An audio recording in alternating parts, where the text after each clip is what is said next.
ចូលស្តុកមួយគ្រឿងហើយបងប្អូនពណ៌ខ្មៅរបស់កំរមិនងាយទេ3ខែតែប្រហែលបានមួយទេបាទពណ៌ខ្មៅពងពីអូតូកាតាហ្វូពេញបែបនេះស្អាតមែនតើឡាននេះគឺថាបងប្អូនរកច្រើនមែនតើមិនថា TikTok YouTube អីគឺខលមកសួររកតែពណ៌ខ្មៅឥឡូវពណ៌ខ្មៅចូលដូចសំណុំពណ៌ហើយបងប្អូនមកមុនបានមុនបងប្អូនមានតែមួយដើមទេបាទ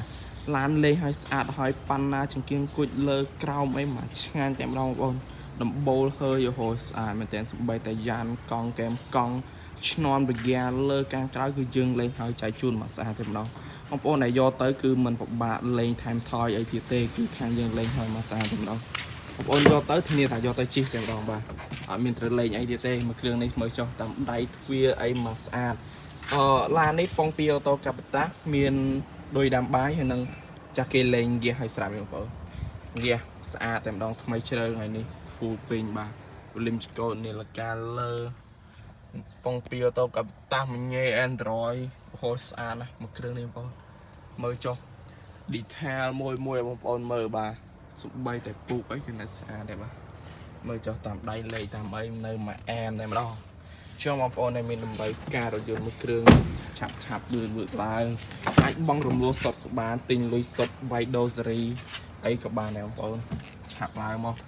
មុនបានមុនមកក្រោយគឺបានគេហើយគឺគេរកច្រើនណាស់បាទឥឡូវនេះឆែកត្រួសបងប្អូនមើលសិនបាទនេះ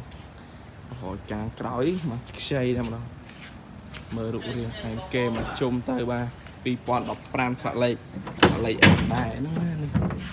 ដោយអគិសនីហើយមើលត្រង់គេអានេះត្រង់នៅស្ថានភាពដើមអត់មានបាញ់ថ្នាំអត់មានអីទេមើលចុះអត់មានបាក់បែកអីទេបងប្អូនមើលតាមភ្លីនេះ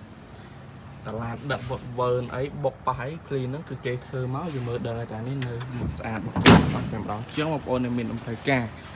ឆាប់ឡើងមានតែមួយដើមទេកុំនៅយូរហើយបងប្អូនបើ